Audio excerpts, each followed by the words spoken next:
burned out of her home and left for dead. A Lakota chief carried her to safety and gave her peace. The horse smelled it before I did.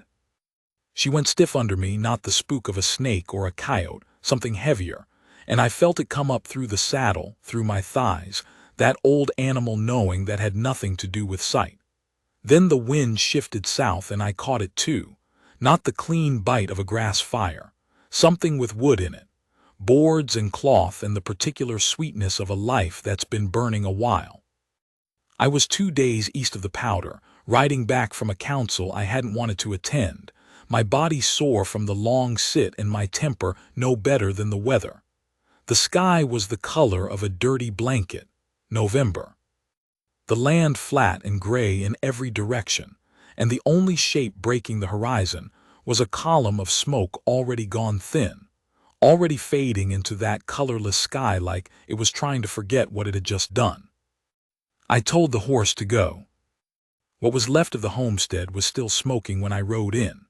One wall of the house still stood, the north wall, sod and plank, and the chimney above it had survived the way chimneys do, unmoved by everything around them, almost insulting in how whole they stayed. The rest was ash and char and a few iron things. A stove with its door twisted open, a cookpot knocked onto its side, the iron rod of a curtain still hanging on 2 nails in that standing wall with a tail of burnt cloth.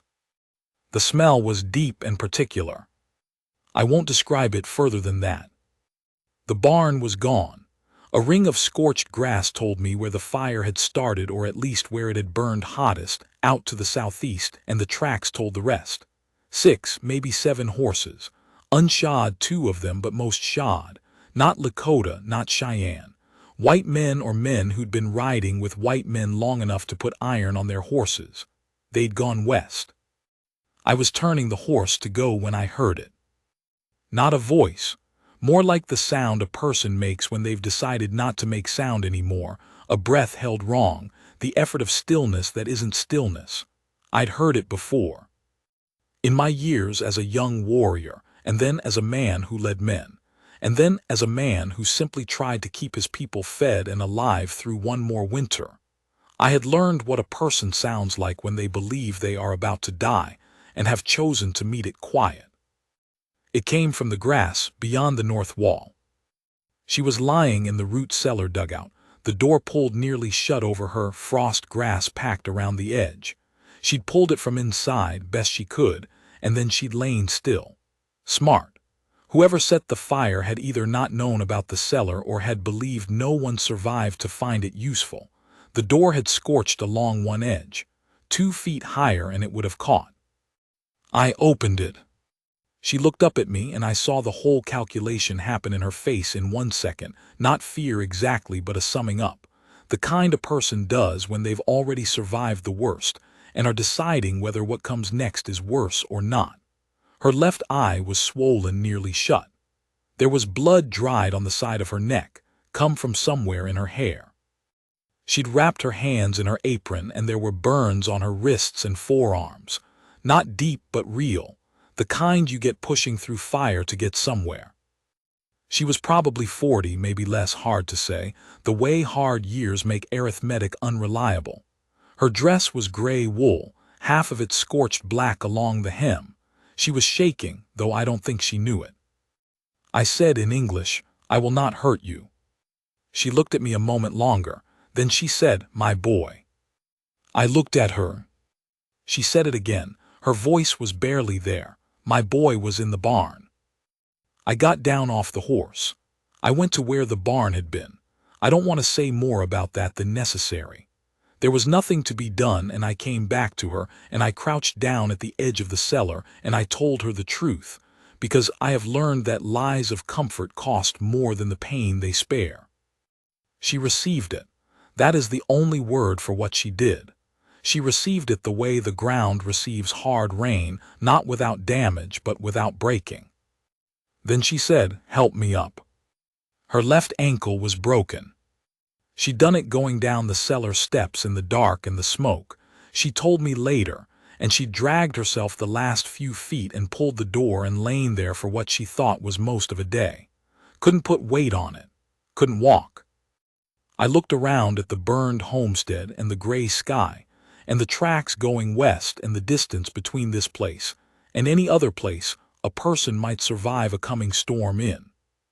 I got back on the horse. I reached down. She took my hand. I pulled her up in front of me, and I turned the horse north and we rode.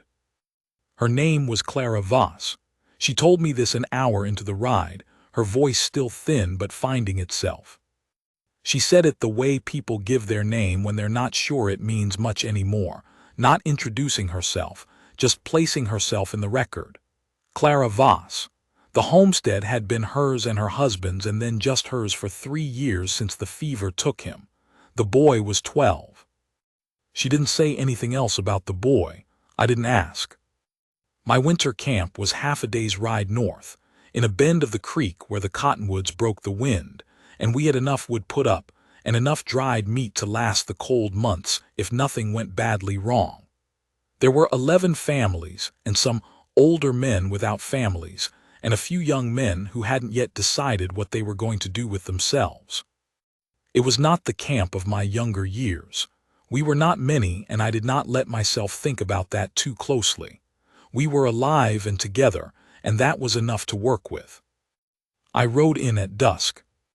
I want to say what that was like, riding in with this woman in front of me on the horse, because I've thought about it a long time since, and I still don't know exactly what it was. The first people who saw us were 2 Kettles and his wife, who were outside cutting meat. They stopped. 2 Kettles was a sensible man who had been with me a long time, and he read what he saw without making a performance of reading it, which I always valued in him. His wife, Magpie, came straight toward us. She didn't ask me anything. She just looked at Clara's ankle and the burns on her arms and the dried blood, and she made the sound women make when they are deciding what order to do things in. I got down. I lifted Clara Voss off the horse. She weighed less than she should have. I carried her to my lodge. Magpie set the ankle with a sureness that came from having set many ankles. Clara Voss sat very still throughout it, her jaw tight, not making a sound except one short exhale when the bone went back to where it belonged. Magpie looked at her differently after that. There is a kind of respect between women for enduring things quietly that I observed but couldn't fully enter, being a man. The burns were cleaned and dressed with what we had. Magpie sent her daughter for broth, and the broth came, and Clara Voss held the bowl in both hands and drank it without speaking. I sat on the other side of the lodge and watched the fire. She slept before the bowl was empty. I took it from her hands. I stayed awake a long time.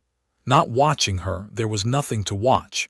She was simply sleeping, but aware of her the way you are aware of a new weight in a pack you carry. Not bad, just present, changing the balance of things. I thought about the tracks going west. I thought about them a long time. She was awake before dawn, which told me something about her. People who have been through what she'd been through that day either sleep for 2 days or wake before first light, unable to stop the thinking. She was the second kind.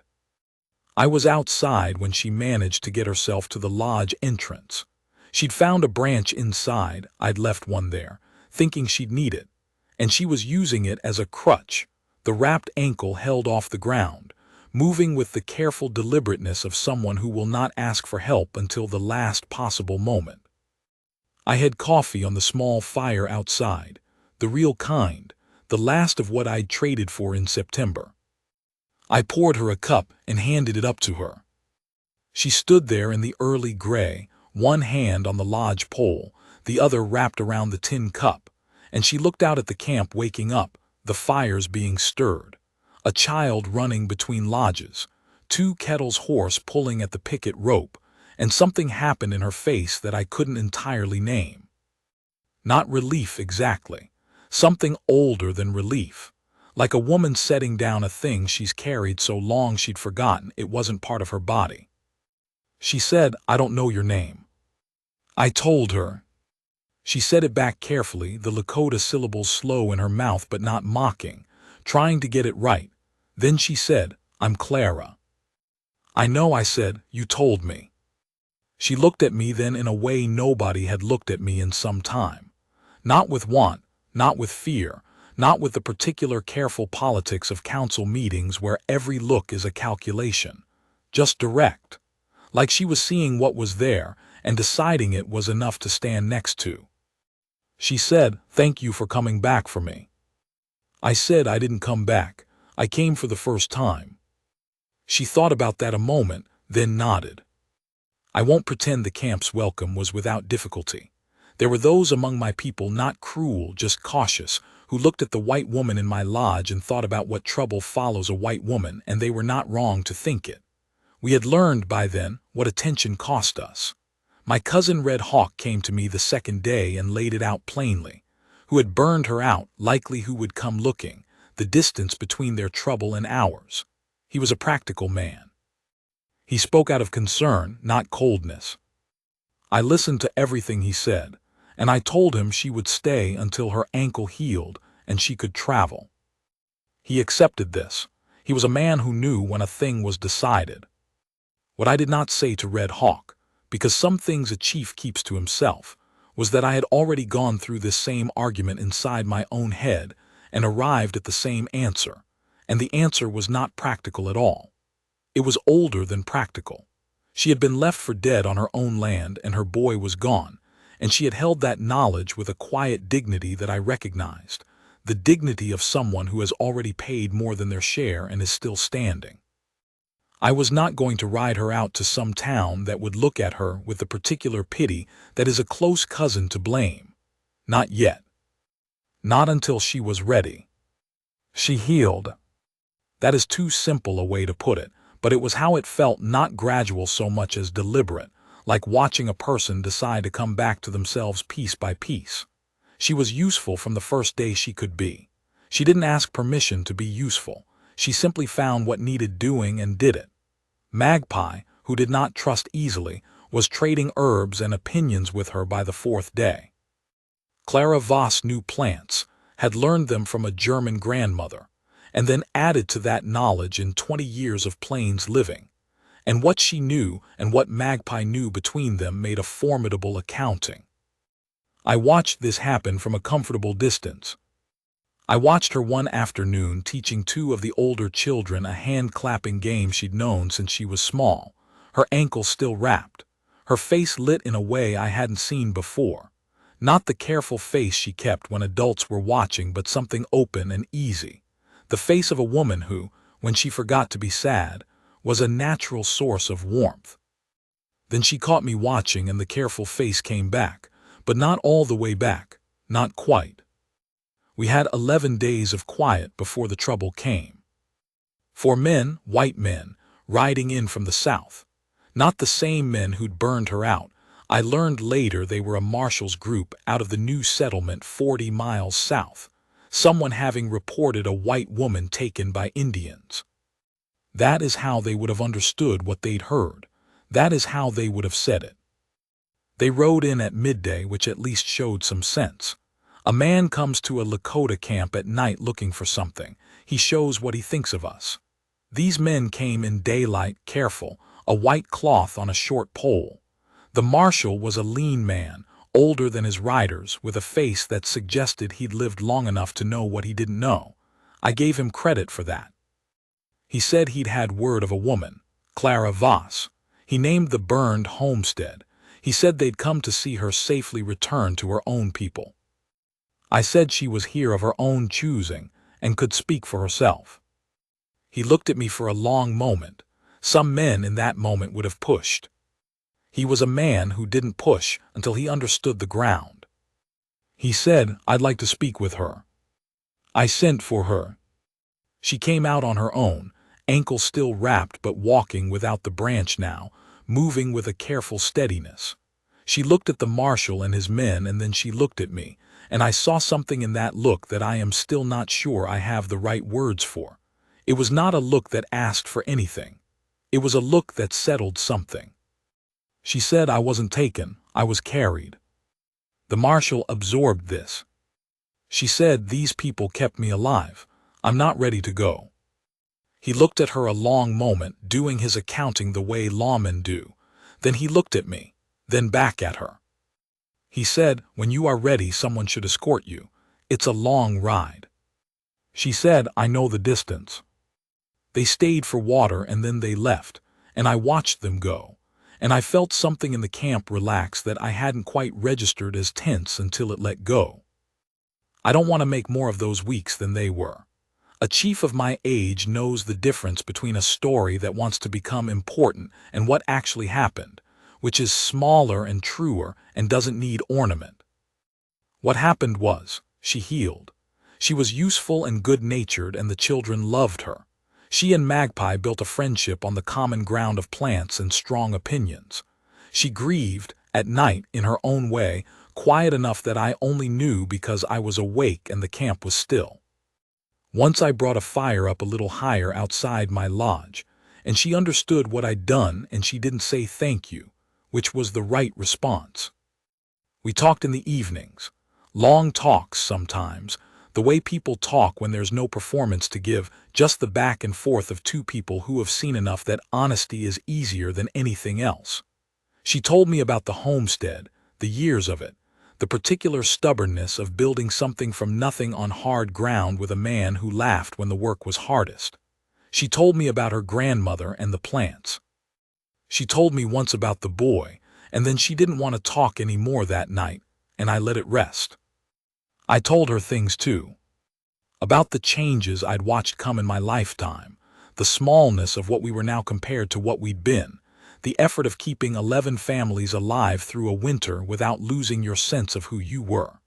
She listened the way very few people had ever listened to me, not respectfully, which is a performance, but actually like the words were going somewhere inside her and staying. She said once, "You're carrying a lot." I said, "It's my work." She said, "That doesn't make it lighter." I didn't have an answer for that. She hadn't asked for one. She left in the early days of December, when the ankle was right, and the weather gave a 3-day window before the next storm. 2 kettles rode with her, and a young man named Stands in Water who knew the country south and was going that way anyway on his own business. It was decided without drama, the way things should be decided. She would go to the settlement. There were people there she knew, a family that had been neighbors at a distance. She would winter there and see what came next. I brought her horse around in the morning. I'd kept it in our string since she couldn't ride anyway, and I held it while she mounted. She did it carefully but fully, without favoring the ankle more than a little. She looked down at me. She said my name. She said it correctly, the way she'd practiced, and it landed with the weight of something. She said, "You're a good man, and I know what that costs and I won't forget." Then she did something that I have thought about on more nights than I will account for. She leaned down from the horse, not far, not dramatically, and she put her right hand against the side of my face, just held it there for a moment. Her palm was warm. Her eyes were steady and clear and without anything in them except what she meant. Then she straightened and turned the horse south. I watched them until they were small and then gone. Magpie came and stood beside me. She was quiet for a while, which was not her habit. Then she said something in Lakota that I won't translate exactly, but it meant roughly, "A woman like that doesn't go away from a good man without coming back." I told her to go find something useful to do. She laughed and went. She came back in March. I don't know that I was surprised. I had told myself I didn't expect anything, which is what a man tells himself when he is waiting but has too much self-possession to admit it. The winter had been long. The work of keeping people alive through a hard winter has a way of narrowing the world down to the daily necessities, and I had let it do that, and I won't claim otherwise. But she came back. She came with a pack horse and a gray mule, and a set of tools tied up in canvas on the mule's back. She came alone, which told me she'd thought about it. She came to the edge of camp and stopped and sat her horse and waited, because she understood that you don't ride uninvited into another person's place, which not everyone understands. 2 kettles came and got me. I walked out to where she sat. She looked down at me with those clear eyes and she said, I thought I might be useful here if you'd have me. There's no call to rush anything. I can put up my own lodge. I have the tools." I looked at her a long time. I said, "You left your grandmother's plants." She reached into the saddlebag and pulled out a cloth bundle, fat and tied with a length of cord. She said, "Cuttings." And I felt something move in my chest that I hadn't felt in a long time, not the sharp movement of grief or anger, both of which I knew well, but something slow and certain, like a stone settling into the bottom of a creek where the current can't reach it. A thing finding the place it always meant to be. I took the bundle from her hands. I said, "Get down then. Magpie will want to see what you brought." She got down. She handed me the reins of her horse without looking, not careless, just easy, the way you hand something to a person you trust to take it, and when a fine magpie. I stood there holding the reins of her horse and the bundle of her cuttings, and the weight of both was nothing at all, but I stood there a while longer than I needed to, just the same. There's a particular slant of late winter light in the Powder River country that comes in the late afternoon when the sky is still cold, but the sun has found a seam through it. It makes the snow on the ground go orange gold for about 20 minutes and then blue, and it makes the lodges look like they're lit from inside even when the fires are low. I stood in that light the evening of the day she came back, and I looked at the camp the way I'd looked at it 10,000 evenings before, the smoke rising, the horses standing together, the sound of children and fire, and the ordinary living sounds of people getting through another day. And something was different, and I knew what it was. She was inside the lodge Magpie had put her in, the one next to mine that had been empty since Old Run Slow had passed in October. There was smoke from it. There was the low sound of women's voices, hers and Magpie's, not the words, just the sound. A conversation about plants, probably, or something more. It didn't matter which. I am an old man now. I was not young then either, though I didn't understand how not young I was as well as I do now. What I knew, standing in that late light, was this, that I had spent my whole life being the man who carried things, who held things together, who stood between the cold and the people who needed the cold kept back. I had done it because it was mine to do and I was made for it, and on most days that was enough. But there was a weight that came from that too, one that I had carried so long I had stopped calling it a weight and started calling it just the shape of things, the particular aloneness of the man who holds the line, of being strong enough that nobody thinks to ask if you are all right. She had asked that one question on that evening over the fire, "You're carrying a lot." And then, with the certainty of a woman who sees clearly and says what she sees, that doesn't make it lighter. She had not tried to take anything from me. She had not tried to fix what didn't need fixing. She had simply told me that she saw it, that it was real and had weight, and that she wasn't going to pretend otherwise. I had been chief for a long time. I had been respected and listened to and obeyed and sometimes feared, which is a cold kind of authority you take because there's no other kind on offer. But I had not been seen, plainly, without ceremony, without the distance a leader lives with, in so long that I had stopped expecting it. Then a woman in a burned-out cellar looked up at me and made her calculation and took my hand. The light went blue. The evening star showed itself over the eastern ridge. I went inside. We didn't make a ceremony of it. Neither of us was the kind.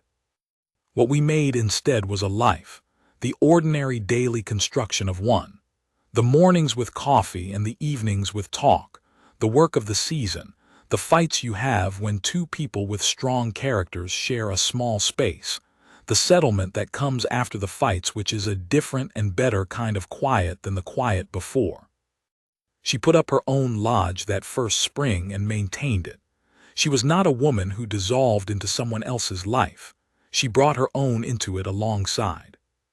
The plants she'd carried as cuttings went into the ground and took, most of them, and by midsummer she had a row of things growing near the creek that Magpie made daily visits to inspect, either approving or finding fault, which looked the same from the outside, and which Clara received with equanimity. She learned more of the language. Not all of it. She was honest about what she could and couldn't hold, but enough to make the older women laugh, which she collected like it meant something, which it did. She grieved her boy in her own calendar.